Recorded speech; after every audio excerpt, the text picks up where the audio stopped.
ಜಿಲ್ಲಾ ಪೊಲೀಸ್ ವತಿಯಿಂದ ಉಡುಪಿಯಲ್ಲಿಂದು ಆಯೋಜಿಸಿದ್ದ ಮಾದಕ ವ್ಯಸನ ಜಾಗೃತಿ ಕಾರ್ಯಕ್ರಮವನ್ನು ಹಿರಿಯ ನ್ಯಾಯಾಧೀಶರು ಮತ್ತು ಉಡುಪಿ ಜಿಲ್ಲಾ ಕಾನೂನು ಸೇವೆಗಳ ಪ್ರಾಧಿಕಾರದ ಸದಸ್ಯ ಕಾರ್ಯದರ್ಶಿ ನಿತಿನ್ ರಾವ್ ಚಾಲನೆ ನೀಡಿದರು. ಈ ವೇಳೆ ಅಪರ ಜಿಲ್ಲಾಧಿಕಾರಿ ಅಬಿದ್ ಗದ್ಯಾಳ್ ಮಾದಕ ವ್ಯಸನ ಜಾಗೃತಿ ಕುರಿತ ಭಿತ್ತಿಪತ್ರ ಬಿಡುಗಡೆ ಮಾಡಿದರು. ನಂತರ ಹೆಚ್ಚುವರಿ ಪೊಲೀಸ್ ವರಿಷ್ಠಾಧಿಕಾರಿ ಸುಧಾಕರ್ ನಾಯ್ಕ್ ಮಾದಕ ವ್ಯಸನದ ವಿರುದ್ಧ ಪ್ರತಿಜ್ಞಾ ವಿಧಿ ಬೋಧಿಸಿದರು. ಒಂದು ಹನಿ ನೀರು ಒಂದು ಗಿಡಕ್ಕೆ ಜೀವ ಬೇಕಿದೆ. ಈಗಾಗಲೇ ಹೇಳಿದಂತೆ ದೇಶದ ಗಡಿಗಳನ್ನು ಕಾಪಾಡಲು ಯುದ್ಧ ಮಾಡಬೇಕಾದಂತಹ ಸಂದರ್ಭವಿತ್ತು. ಈ ಸಂದರ್ಭದಲ್ಲಿ ಜಿಲ್ಲಾ ಪೊಲೀಸ್ ವರಿಷ್ಠಾಧಿಕಾರಿ ಹರಿರಾಮ್ ಶಂಕರ್, ಹೆಚ್ಚುವರಿ ಪೊಲೀಸ್ ವರಿಷ್ಠಾಧಿಕಾರಿ ಸುಧಾಕರ್ ನಾಯ್ಕ್, ಜಿಲ್ಲಾ ಸರ್ಜನ್ ಡಾಕ್ಟರ್ ಅಶೋಕ್ ಕುಮಾರ್, ಬಾಳಿಗ ಆಸ್ಪತ್ರೆ ನಿರ್ದೇಶಕ ಡಾಕ್ಟರ್ ಪಿವಿ ಭಂಡಾರಿ, ಮಾತಾ ಆಸ್ಪತ್ರೆ ಕುಂದಾಪುರ ವೈದ್ಯ ಪ್ರಕಾಶ್ ತೋಳಾರ್, ಯುವಜನ ಇಲಾಖೆ ಸಹಾಯಕ ನಿರ್ದೇಶಕ ಡಾಕ್ಟರ್ ರೋಷನ್ ಶೆಟ್ಟಿ ಮುಂತಾದವರು ಕಾರ್ಯಕ್ರಮದಲ್ಲಿ ಉಪಸ್ಥಿತರಿದ್ದರು.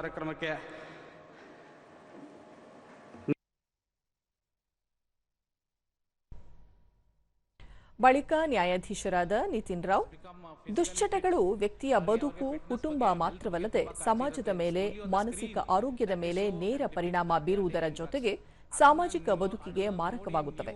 ಇಂತಹ ವಸ್ತುಗಳಿಂದ ಯುವಜನತೆ ದೂರವಿರಬೇಕು. ತಾತ್ಕಾಲಿಕ ಖುಷಿ, ಕುತೂಹಲಕ್ಕಾಗಿ ಆರಂಭವಾಗುವ ಮಾದಕ ವ್ಯಸನ ವ್ಯಕ್ತಿಯನ್ನು ನಾಶ ಮಾಡುತ್ತದೆ. ಹಾಗಾಗಿ ವಿದ್ಯಾರ್ಥಿಗಳು ಅವುಗಳಿಂದ ದೂರವಿರಬೇಕು. ಪೋಷಕರು ಮಕ್ಕಳ ಮೇಲೆ ನಿಗಾ ವಹಿಸುವಂತೆ ಸಲಹೆ ನೀಡಿದರು. ಮತ್ತು ಆಸ್ ಅ ಸೊಸೈಟಿ ಲಾರ್ಜ್ ಅದಕ್ಕೂ ಕೂಡ ಅಫೆಕ್ಟ್ ಆಗುತ್ತೆ. ಸೊ ಈ ಕಾರಣಗಳಿಂದಾಗಿ ನೀವೆಲ್ಲರೂ SP ಸರ್ ಹೇಳಿದಂತೆ ಡ್ರಗ್ಸ್ನಿಂದ ದೂರ ಇರಬೇಕು.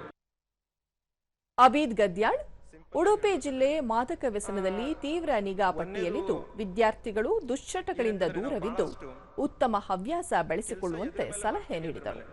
ನಾವು ಭಾಳಷ್ಟು ಮೊಬೈಲ್ ನೋಡ್ತಾ ಇರ್ತೀವಲ್ಲ, ಅವಾಗ ನಮಗೇನು ರಿಲೀಸ್ ಆಗುತ್ತೆ? ಡೋಪಮಿನ್ ರಿಲೀಸ್ ಆಗುತ್ತೆ. ಆ ಡೋಪಮಿನ್ ಬರೀ ಸಣ್ಣ ಸಣ್ಣ ಕೆಲಸಗಳಿಗೆ ಅಷ್ಟೇ ಒಂದು ಸ್ಫೂರ್ತಿ ಕೊಡುವಂಥದ್ದು. ನಾವೇನಾದರೂ ಡೋಪಮಿನ್ ಕಡೆ ನಾವು ಹೋಗ್ತೀವಿ ಅಂತಂದರೆ ಸ್ಯಾಟಿಸ್ಫ್ಯಾಕ್ಟರಿ ಲೈಫ್ ಲೀಡ್ ಮಾಡುವಂಥ ಸೆರೋಟೋನಿನ್ ನಮಗೆ ಸಿಗಲ್ಲ.